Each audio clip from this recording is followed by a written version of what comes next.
Hello everyone and welcome back to another video from Gaming Basics. In this video, I'm going to show you how to clear the cache for the Bingo Blitz game on your device. So let's get started right away. Now if your Bingo Blitz game is not running well, or you are experiencing some issues or lags, then this might be because your cache is kind of full and you will need to clear it. So in order to proceed with this, first of all, open up your phone settings.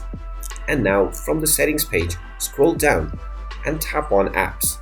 From the apps page, you can tap on the search button to begin searching for the Bingo Blitz game. After you find it, tap on the game and you will be taken into the application info page. Now from the info page, first of all tap on force stop at the bottom right corner to stop the application, and then scroll down and tap on storage. Now from the storage menu, you will need to clear your cache by tapping on the clear cache button at the bottom right corner. Just tap on this and your cache will immediately be cleared. And there you have it. That is how easy it is to clear the cache for the Bingo Blitz game on your device. If you find this video helpful, make sure you hit that like button and subscribe to our channel if you haven't done so already. Also ring that notification bell to never miss another update from us. Thank you for watching and I will see you again in the next video.